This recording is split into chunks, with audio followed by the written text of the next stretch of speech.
So all candidates are going to receive 90 seconds to introduce themselves. They'll receive 4, 5, 6 questions, time depending, and then they'll have an opportunity for a 30-second closing statement. I'll keep this nice and short. Alan, are you ready to give your 90-second introduction?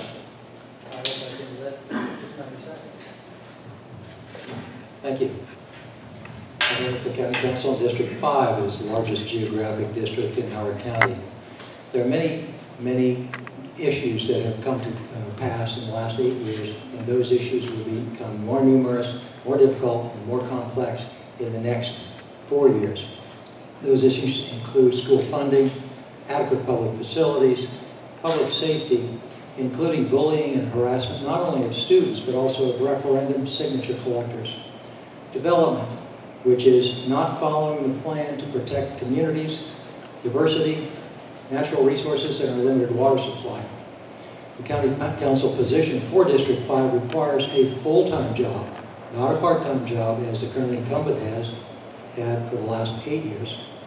I will devote my 30-plus years of legal experience full-time to making sure that the issues that the county has are resolved successfully to the benefit of all parties.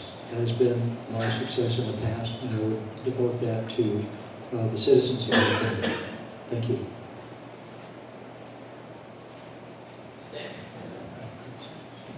About 90 seconds. Very good.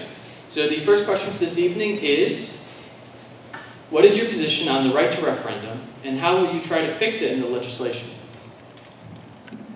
The right to referendum is very, very difficult. It has been undermined by the efforts of a couple of attorneys for developers in successfully thwarting the voters' right to vote on an issue that was of importance to 7,000 voters in Howard County. That should not have proceeded. Some of the legislative issues that I've seen, and by the way, Wally Carson, who's running for County Council in District 9A, was an early supporter and said that he would support legislation that's been enacted in the state of Washington to make sure that if anybody is harassing those who simply ask another person, would you like to sign a referendum petition signature?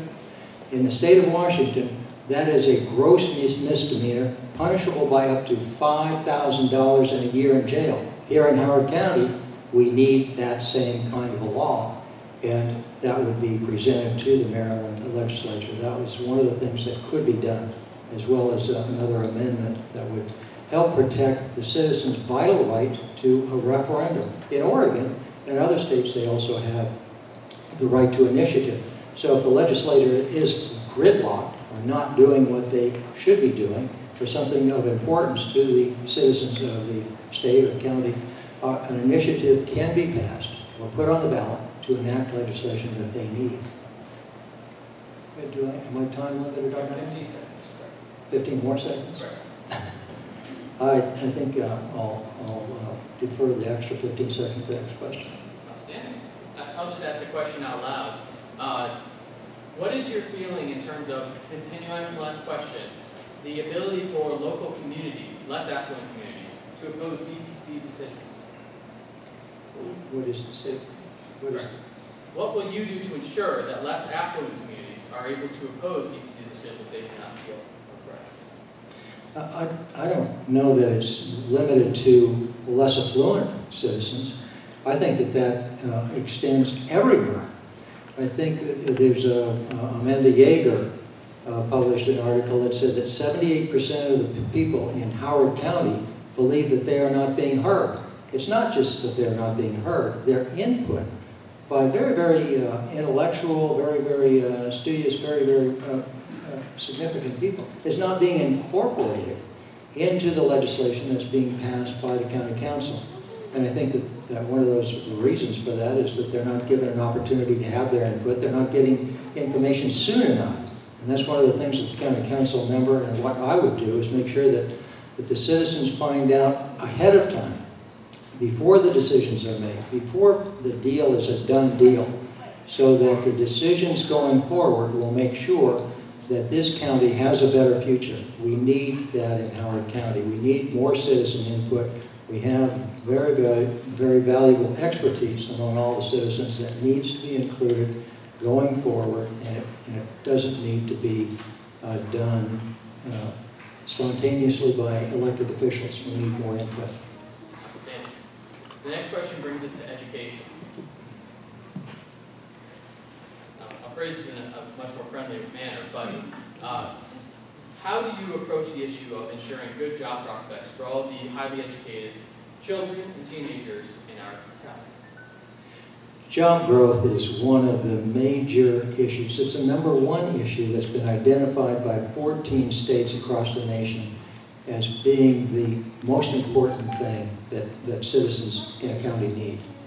I have not seen this county be as aggressive as it could be to develop related businesses related to APL and other high technology companies that will offer the students, our graduates, the salaries that will enable them to live here, to buy housing here. That is one of the things that we need to do, is expand the job availability base by attracting those high technology companies and those companies, those jobs that bring in high salaries. Those are the jobs that our college graduates are looking for, and that's what needs to be done. How it's going to be done, it just needs more attention. I've seen a few jobs in the newspaper that are being touted as bringing in new jobs, but a lot of those are service-oriented jobs. And we need those jobs too, and we need affordable housing for the people that are going to be working in those jobs. But our college graduates need more jobs so they don't have to be driving to Baltimore or Washington, D.C. to find a higher paying job. Outstanding. We're out of time. Let's see how much you can do about this, but the Affordable Care Act is being increasingly implemented. How are your feelings in terms of its implementation with respect to Howard County, and how you would assist or oppose that process? Well, the Affordable Care Act is something that is a national issue. I have been, among other things, as well as being a assistant general counsel to several international companies, I've also been general counsel to a healthcare consulting company, and I know more than the average citizens about healthcare, but it is not. It doesn't really touch the depth that would need to be done to make sure that affordable care is actually achieved. And what I would be doing is tapping into the expertise of other people to see what could be done at the county council level. At this time, I'm not sure that there is anything that the county council can do, but if there is, then we should move forward in that direction. Please describe your ideas to improve cooperation and coordination between the County Council and the Board of Education, specifically in regards to approaching growth and managing student populations. Well, that's the issue, growth in student populations. Right now, you've got an excess of students. You've got 750 more students in the coming year than were proposed in the budget. So that gets down to whether we have adequate public facilities. Development should not be occurring without the adequate public facilities to take care of the influx created by more development. So, and nothing's ever perfect. You've got a plan, and we know that the plan now and the budgets looking forward are inadequate to resolve the issues that are facing our school budget. We've got 62% of the Howard County budget goes to schools. So there are a lot of demands by other people, other individuals, that they want funding also. Those are almost endless. And where are they going to look? They're going to look towards the school budget to try to get some money away from the school budget. But the current school budget is also looking forward is inadequate to take care of the new demands that they have. Not only a lot of new students, but also teachers' salaries and teachers' pensions that also have to be taken care of. Our county does not have the same level of support for capital infrastructure, capital budgets that other counties do. We get less state money, less percentage of the capital budget from the state than other counties do. So it takes a broad overview.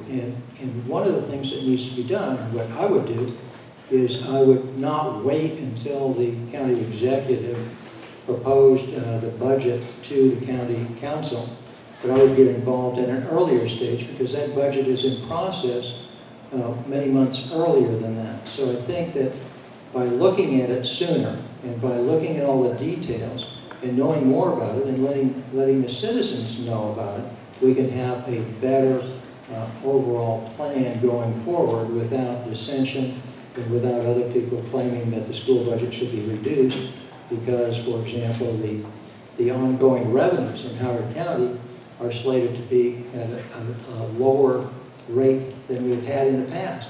So the school budgets are going to be pressed on all sides and in order to maintain the premier school system that brings people to Howard County. Outstanding. And final question, what is your intent in terms of environmental legislation, but policy? Environmental policy. Oh, can I have a couple of hours on that one? 60 seconds. The environment is part of the Howard County plan. The environment is not being protected. What we're having is overdevelopment. We're having developments that adversely affect the environment. And at the same time, citizens are being charged with what's called a rain tax. Those two things are inconsistent. And what we need to do is follow through with the desire of many of the students in Howard County to protect natural resources on a lot of levels. It takes more than lip service. It takes actual compliance. It takes making sure that the people in the zoning department, DPZ, and all of the related activities actually do what is necessary to protect our natural resources and our environment. And there are just many, many aspects to that. We can have a further conversation about that at a later time. Perfect. Your 30 seconds closing statement? Well, I would just go back to what I've said at the outset, that there are many, many issues in Howard County in the last 8 years. They've been numerous, difficult, and more complex. And in the next 4 years, they're going to be more numerous, more difficult, more complex. It's going to require someone from District 5, Howard County Council, to be full-time. And I will be there to give the citizens my full-time experience that I've had resolving legal issues. It is not a part-time job. I would ask for your vote. I ask for your support. I ask for you to let as many people as possible know that now is the time for a change. We cannot continue without change in the next 4 years in the District 5, Howard County. Thank you.